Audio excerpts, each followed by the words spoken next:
Hello, I'm Tiff. I'm on Twitter at Squiffany, and I'm also known for writing a Formula One blog called Female Formula Fun at .blogspot.com. This is my first FanFormula, so I'm a little bit nervous and I'm not very well. I've got a fever and I've got a sore throat, so if my voice sounds hoarse or tired or quiet, I do apologise, but I was determined to go and do this for today. So here we go. So the questions this week were quite varied for me. So I will start off with question one. So question one was talking about Adrian Sutil's case.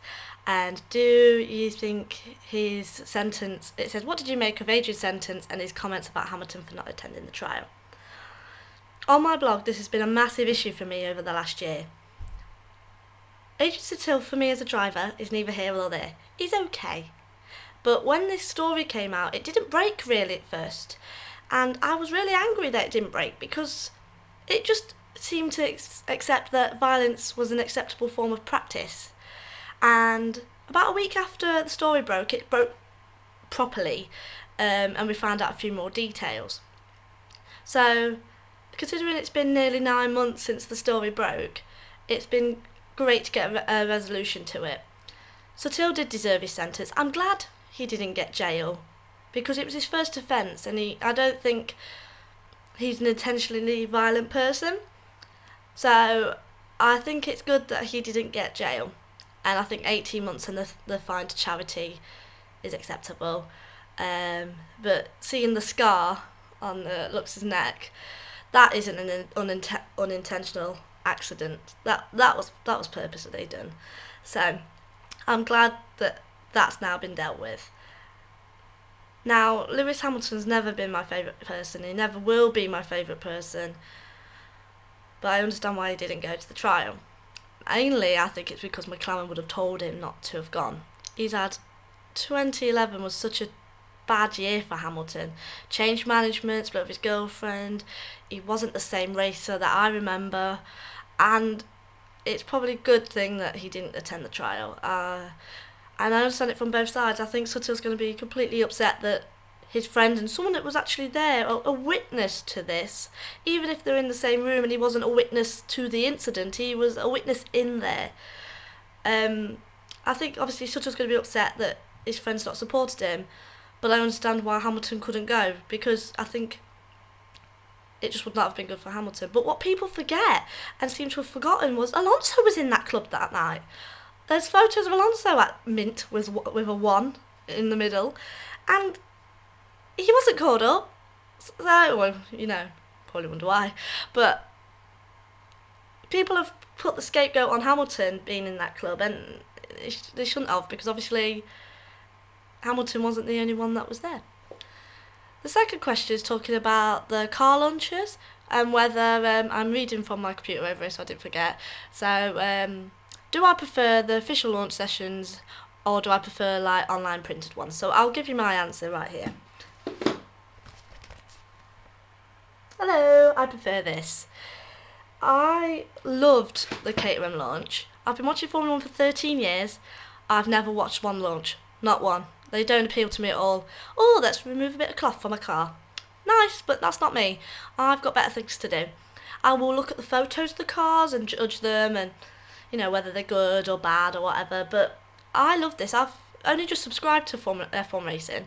And that was the first one I got, was the Caterham launch. And I was so excited to see the photos and how they were going to present it. And obviously, Caterham has had a lot of stick because of the duck nose. But now we know pretty much all the cars but McLaren have that nose. So it's going to be intriguing to see what comes on. But I think launches are better when you do something different.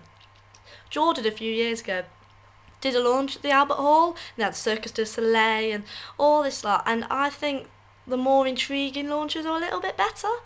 So I would definitely go to the more obscure ways of launching new cars than just, oh, here's our drivers, and here we're going to take a black sheet off the car. it, it's just, and also as well, since the cars have launched, a lot of them have been sort of fake. We found out, I think it might be McLaren's exhaust on there were fake. So the cars we see on the launches aren't the cars that go out on the track in Australia anyway. So to me, it's just sort of false advertising really of what's going to happen. So I definitely think the more intriguing launches are better. Now, this week's question 3 was a bit of a weird one for me, and it's talking about Barrichello and if do I think he'll move into IndyCar and what effect will it have on Formula One and IndyCar? I love Rubens, and I'm gutted, absolutely gutted that he didn't get a 20th year. But this is a weird question because if Barrichello goes to IndyCar and gets a job, that won't affect Formula One at all. Because Barrichello, once you're out of Formula One, you're out of Formula One. No one cares about you afterwards. Alguersuari's only been sacked, a few weeks, and people have already forgot who he is. So Formula One's fickle. It's very fickle, and I, as much as I love Barrichello, and I'd love him to get a driving IndyCar. I'd love him to get a job somewhere, but I'd love him to be in Formula One. It's going to make no difference if he goes to IndyCar. We've had Mansell went to IndyCar. We've had Montoya went to NASCAR. No one cared that they went. They just went. It's just a job. So I think that one is definitely not really a question I can answer really. And the bonus question for this week was one of my favourites. Was Daniel Ricciardo has just joined Twitter, and which non-tweeting driver would I like to see? Now, I since I've got onto Twitter, I love Twitter because I've made so many F1 friends on Twitter. It's unbelievable, and I love getting the chance to talk to drivers.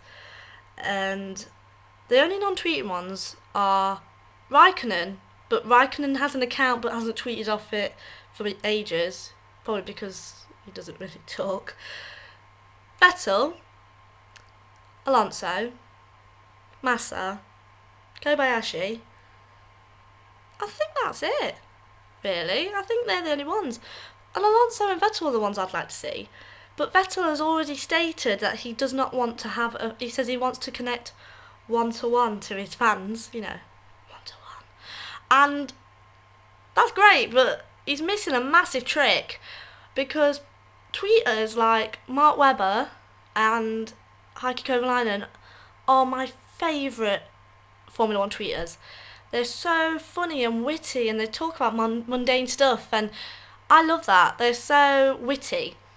And Vettel's missing a trick because he's a funny bloke, and I think he would be very savvy on Twitter.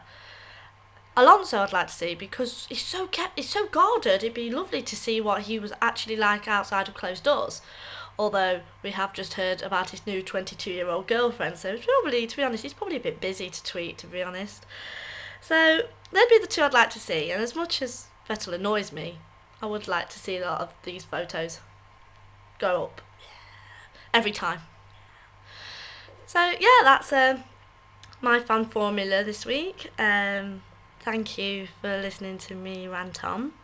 If you want to follow me on Twitter, you can at Squiffany, and you can follow my blog as well, femaleformulafun.blogspot.com as well.